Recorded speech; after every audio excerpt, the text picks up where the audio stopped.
Welcome back for another video. Be sure to like and subscribe, and let's jump into it. In this video, we're just going to backtest the NASDAQ for the previous trading week of March 24th through March 28th.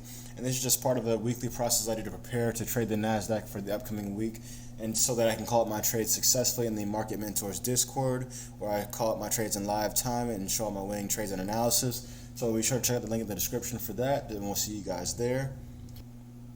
So then going on to Thursday, see got news at 8:30, I believe.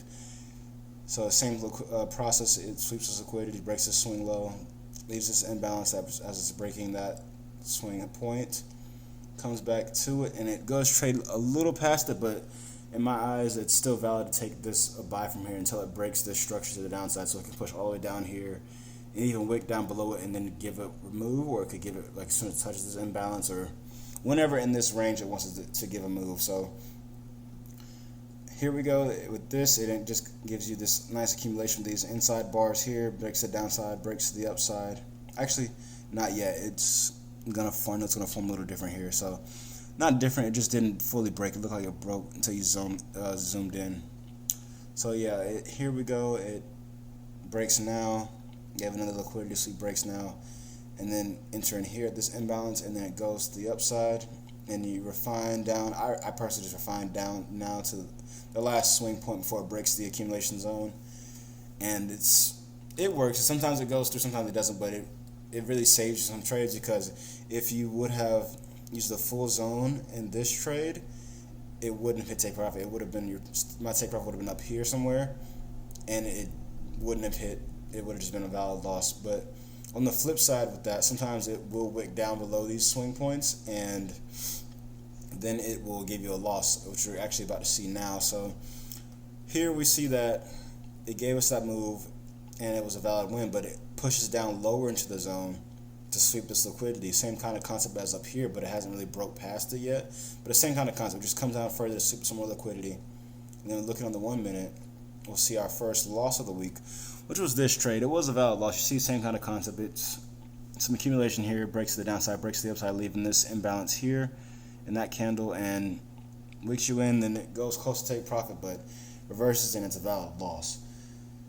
But then as the next one, it is a valid trade as well. You see the accumulation here, all these inside bars, breaks the downside, finally breaks the upside, but going for my stop loss, or how I refine it, I would have set my stop loss right there, and it would have been a loss. However, if you would have did the full zone, it would have been a valid win there, because it would have hit take profit, and the take profit would have been up here, and it would have hit. So it comes with it, because it could have been a loss here or a win here, but it would have basically evened out. So Thursday, if it was like this with the results, it would have been a little bit above break even for me, but it's all good. It happens. It just comes with it. You had 2 or 3 more positive trading days before this, so it comes with it.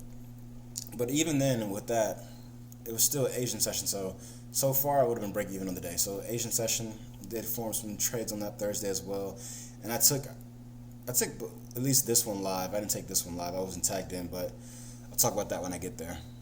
So then it formed a new area of interest from all of this buy here, sucked some more liquidity and broke to the downside of this swing point, left this imbalance here.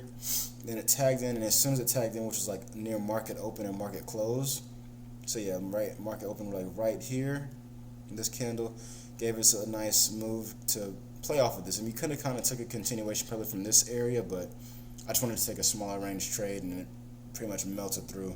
Really clean trade. See how this accumulation just breaks the downside, and then refine how I refine it. I used this swing low, or swing high I should say, as my stop loss. I thought about using this one, but it seemed a little ambitious and a little unrealistic, so just having a feel for it, set it up there, and went through. Really clean trade.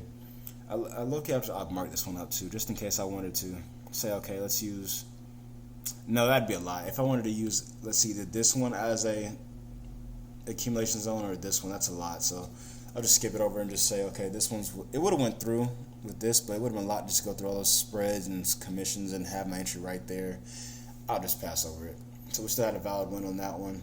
And then going through Asian session again, I saw this upcoming trade, but I wasn't tagged in, so I'm going to show you guys the example and then talk about what I do differently going forward.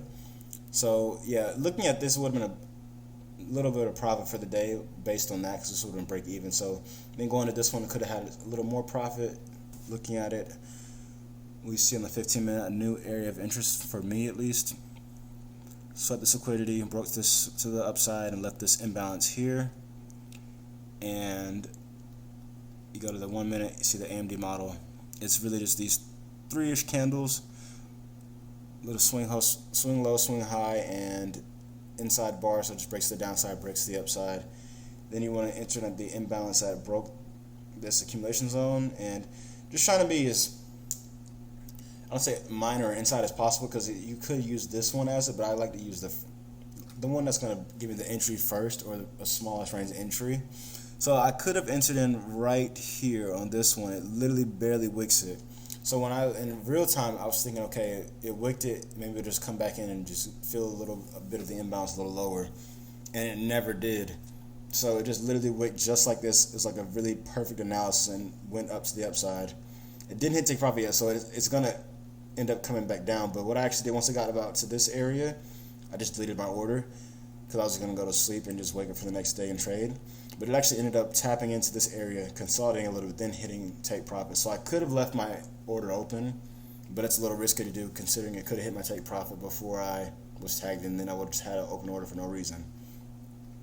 But going forward, I think what I'll just start doing is, if I'm trading any session outside of New York session, I'll probably just manually enter. So I would have just manually entered around here. And I would have risked having a little bit of a worse entry, but it still would have been pretty close. At least I would have got in this trade and had profit. So yeah, I'll just have to try that out for the sessions outside of New York session. It's less volume, it's less liquidity, so I'll just try that out so I can make sure I'm getting in the trades and not worrying about being tagged in or not. So that could have been a valid one, marking that up as something I would have taken. Then a few more London session trades that I actually did take last week, but not counting it for this video's sake.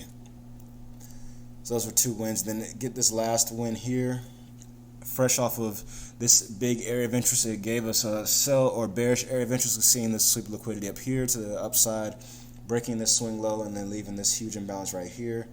I'll zoom in some.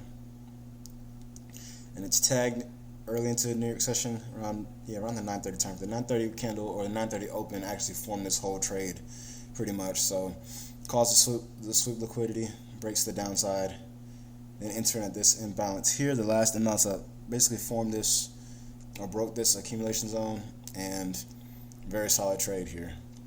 So that was a win. And that led us to the end of the week. I didn't get any more trades or continuations. So you definitely could have held a runner or something, because yeah, it sunk for the rest of the day. And it kind of goes in hand with my weekly analysis last week. I've kind of thought that price would push to the downside, push lower to sweep some of the daily liquidity over here and even further down that I have marked up. But I'll go over that in the weekly prep video.